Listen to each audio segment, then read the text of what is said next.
Good morning, VP. Good afternoon, VP. Ma'am, magkano po yung hihingi na budget ng OVP sa 2026? And ano po yung flagship programs considering na nawala na yung iba?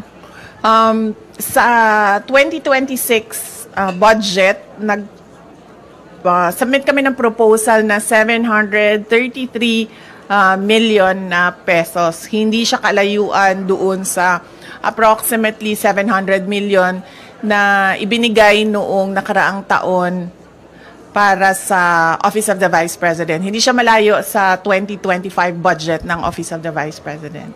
Ma'am, follow-up, bakit po hindi kayo nag-propose ng mas mataas na budget? Bakit po virtually retained na lang? Dahil inaasahan ko naman na hindi ibibigay yung budget ng Office of the Vice President. Dahil nga, hindi naman kami kaalyado ng administrasyon. At nakita na natin yon noong nakaraang taon na syempre kung hindi ka sumusunod, hindi ka kaalyado, ay hindi ka mabibigyan ng pondo para sa mga proyekto ng opisina mo.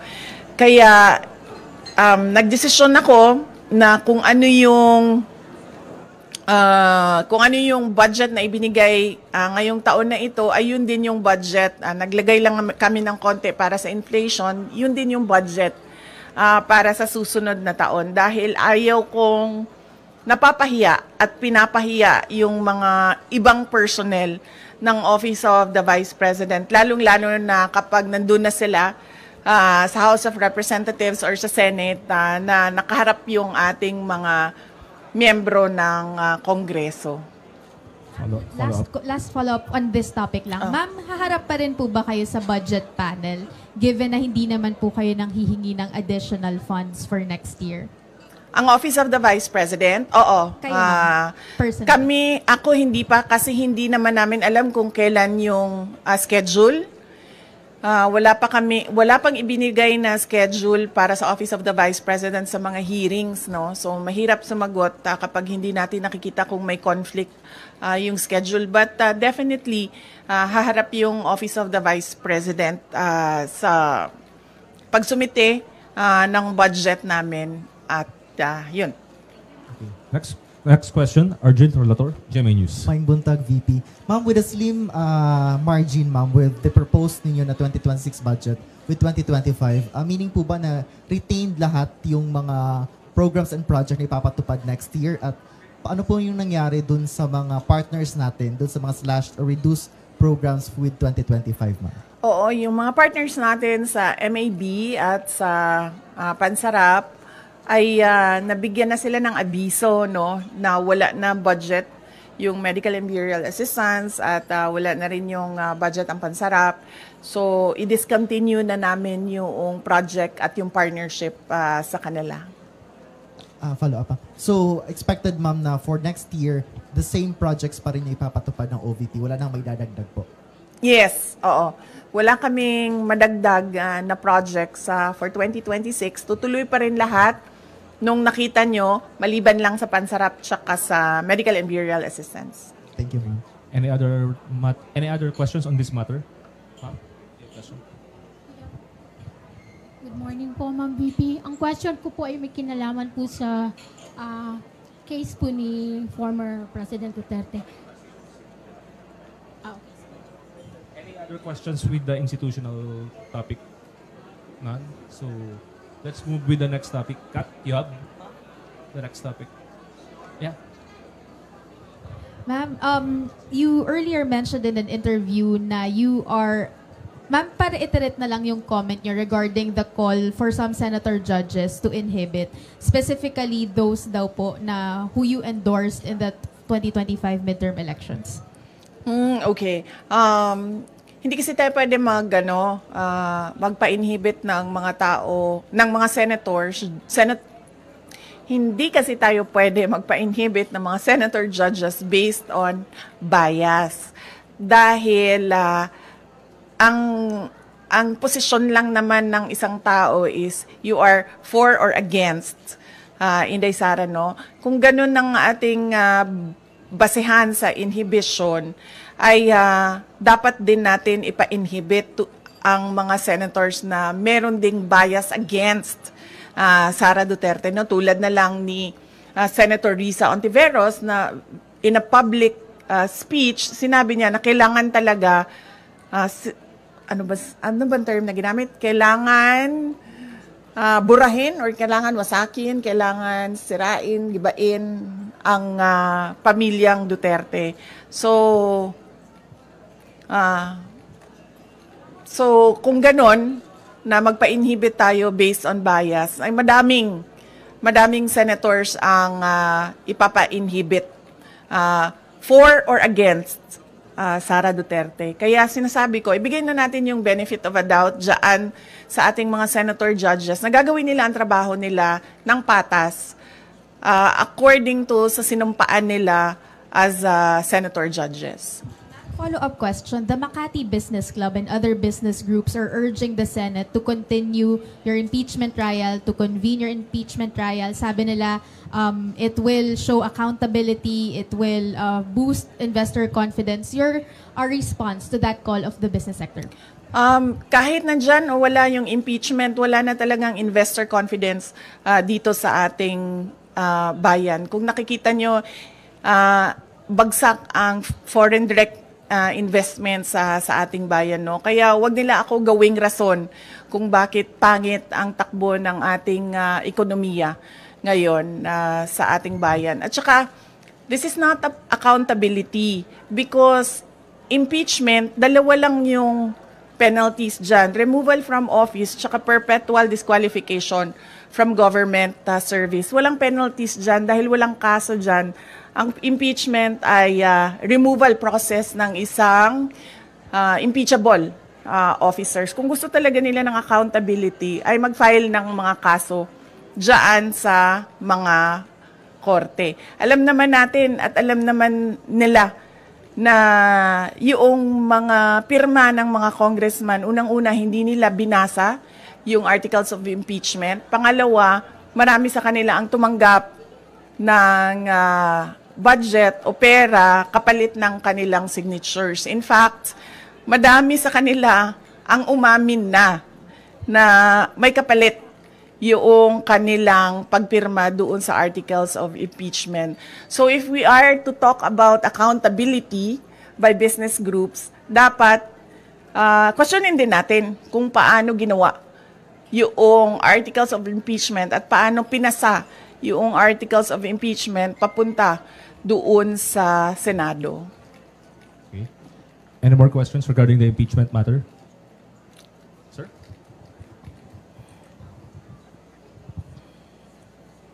BP, good afternoon. So, haharap ka ba sa Senado dahil nag-issue sila ng summon? Hindi ko pa kasi, sir, pagkakaalam kung kinakailangan ang personal appearance. Yun ang hindi ko alam dahil hindi ko nabasa yung summons. Yung summons namin ay nandoon sa mga abogado at sila yung magdidesisyon kung ano yung gagawin doon sa summons. Okay. Ma'am, there's a phone-in question here from the Billionaire News Channel. Comment lang po dun. They are asking your comment regarding dun sa report ng OpenAI, the mother company of ChatGPT, that the PR firm of the son of Yossi Tanco, a billionaire, is behind the anti-Sara Duterte post online using ChatGPT platform. And your comment, ma'am. Oo. Actually, hindi lang yung kay Tanco, no? Ang kumpanya na nagpapatakbo ng programs na anti-Sara Duterte online, anti-Duterte online, no? Meron pang mga ibang kumpanya na alam namin na ganun yung ginagawa nila at alam din namin na bayad sila. Kaya ako nagsasabi lagi, no, na yung ginagawa sa akin ay threats, harassment, and intended to disqualify me from the 2028 presidential elections. Kasi tulad niyan, tingnan nyo, noon may TRICOM ba ang tawag noon? Tawag nung hearing, Quadcom, tapos may TRICOM for fake news and For fake news, yes. May TRICOM na for fake news. Pero kung makikita nyo, ang mga tinawag nila doon ay mga lehitimong owners ng Facebook account using their freedom of speech and expression. Mga lehitimong social media personalities na nagbibigay ng kanilang opinion na hindi naman bawal sa batas, pero nakakalungkot kasi yung kanilang opinion pro-Duterte, pro-Sara Duterte, at yun ang iniimbestigahan. Pero ang mga tulad nito, na mga kumpanya na ang negosyo nila ay gumagamit ng mga program para sirain ang pangalan ng isang tao, ay hindi man lang kahit isang beses tinawag doon sa TRICOM na investigation ng House of Representatives. So yan, nagpapakita na itong lahat ay ano lang talaga, politika at harassment sa mga kalaban sa politika ng administrasyon. Hindi na yan ang galing sa amin, sir, ha? Hindi na kami nagsasalita kung anong mga panggigipit ang ginagawa sa amin.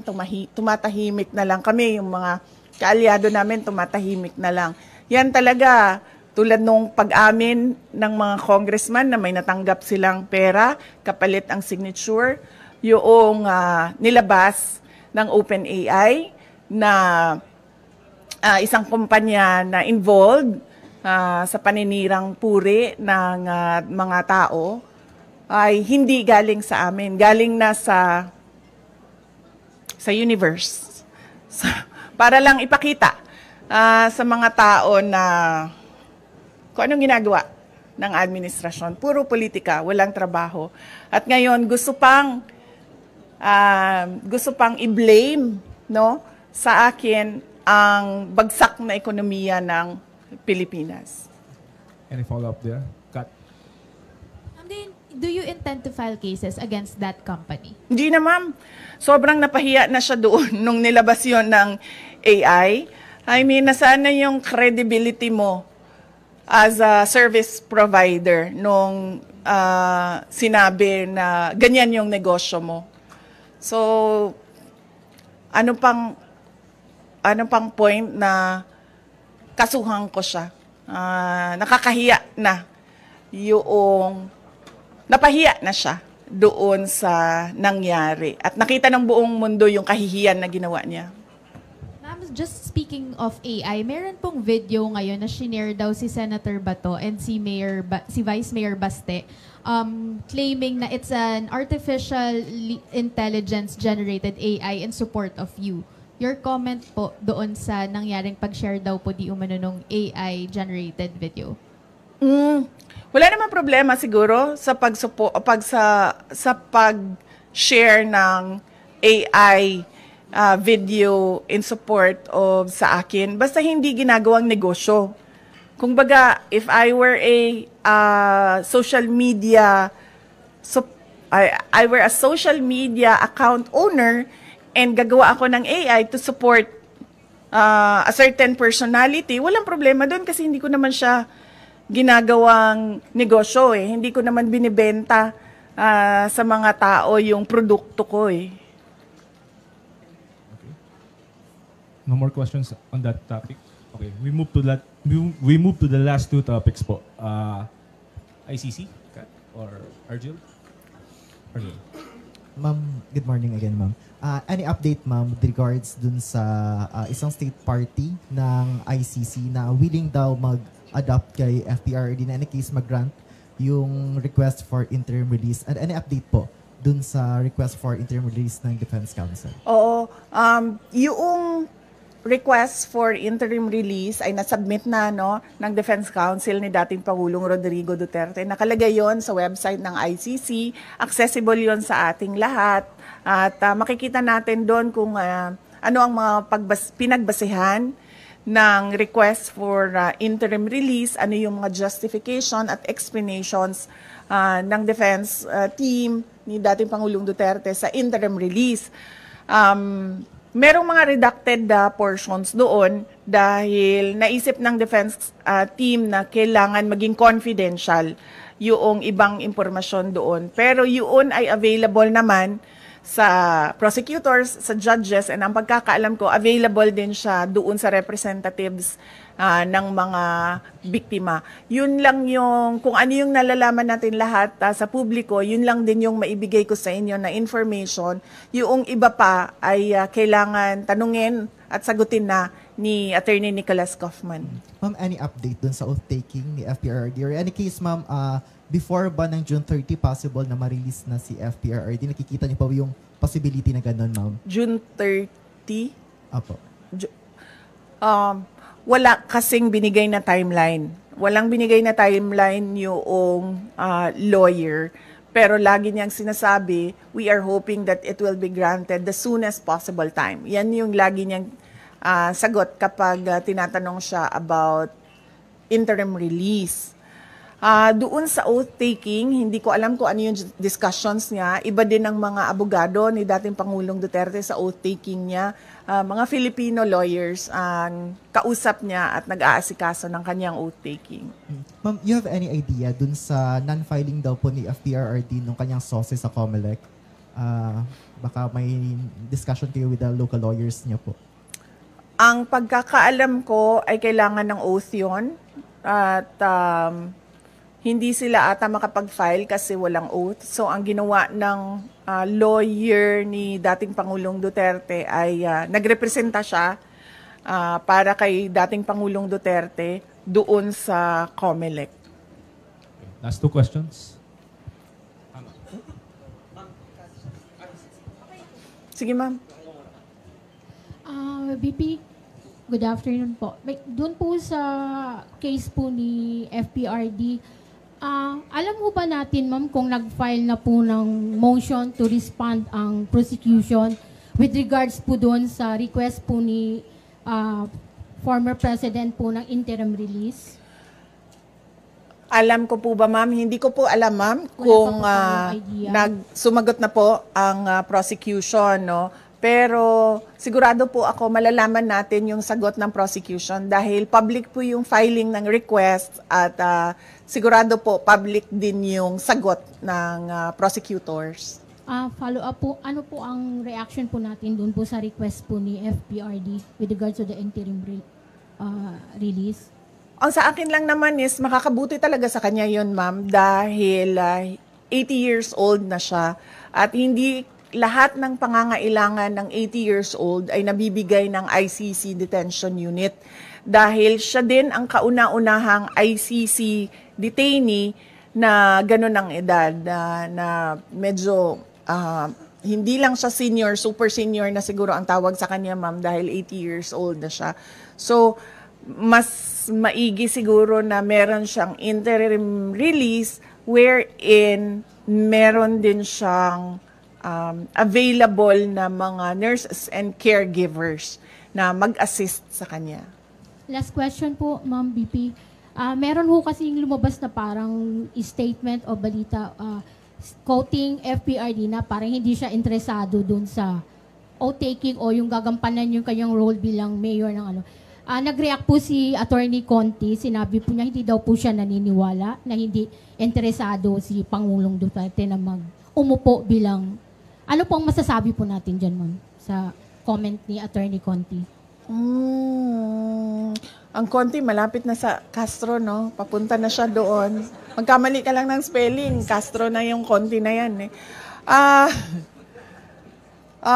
Hindi ko alam, ma'am, bakit hindi siya naniniwala, pero kasi hanggang ngayon wala pang oath si dating Pangulong Duterte, no? So hindi pa namin alam dito sa Davao City kung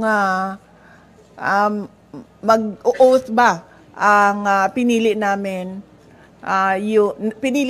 na mayor ng Davao City. So, on that note, yun lang ang pinagbabasehan namin. Sa ngayon, hindi siya uupo kasi wala pa siyang oath. Antayin natin siguro until June 30 kung may oath o wala si dating Pangulong Duterte. Next question, Ms. Ruth. Okay, thank you, sir. VP, nagkausap na ba kayo ni Attorney Guanzon? Kasi parang sa mga post kasi niya, she's very willing to act as your spokesperson. Yes, oo. Nag-comment na rin ako, no, na nagpapasalamat ako sa pagtulong at suporta ni Attorney Rowena Guanzon. Pero sa ngayon kasi kung napansin niyo, walang spokesperson ang Office of the Vice President o kahit ako man. Kaya hindi ko rin masagot yung tanong about sa spokesperson dahil matagal na kami walang spokesperson at hindi na papag-usapan sa Office of the Vice President ang magkaroon ng spokesperson. Thank you, ma'am. Second po, si Mayor Baste, inappoint siya as president ng PDP Laban. Napag-usapan ba sa family, VP? Hindi. Ngayon ko lang, actually kanina pagbigay sa akin ni JC ng information, doon ko lang nalaman na inappoint siya as acting president ng PDP Laban. At hindi kasi ako member din hanggang ngayon ng PDP Laban, kaya hindi ako makakomment kung ano yung desisyon ng partido with regard to their internal matters. Are you expecting, upon Baste's assumption as acting president ng PDP, are you expecting that she will invite you as part of the PDP? Matagal na ako in-invite, ma'am, sa PDP na nandito pa si dating Pangulong Rodrigo Duterte. Last year, July, nung nag-resign ako sa Department of Education, inimbita na ako ni dating Pangulong Duterte. At sinabi ko sa kanya na pag-iisipan ko. Pero hanggang ngayon, wala pa akong decision, ma'am. Mainly because nakita niyo naman yung nangyari sa akin, ma'am, di ba, no? So, parang ayaw ko nakausap yung mga politiko. Lalong-lalo na pag magkasama kami sa isang grupo. So, wala naman, I have nothing against everyone. In general lang sa akin. At mas gusto ko yung ganito ako, yung sinasabi ko lagi na I'm single and ready to mingle in terms of politics. Kesa sa yung nakatali ka sa loob ng isang grupo. So, hanggang ngayon, ma'am, wala pa akong desisyon kung papasok ako ng PDP. Last question, Kat. Ma'am, take us through the process lang nung pag-select nung third country that will host former President Duterte should the interim release be given. Ano po yung considerations na tinake for you to pick which country? Hindi ko alam eh. Kailangan si Attorney Nicholas Kaufman ang sumagot noong tanong na yan para comprehensive yung sagot niya kung paano umabot na merong request for interim release at merong country na nakausap. Pero paano po ba yun? Parang binigyan ng choices yung family or may isang choice lang po? Walang binigay na choices sa family at walang tulong siya galing sa ICC. Lahat ito ay tulong lang galing sa grupo ni dating Pangulong Rodrigo Duterte.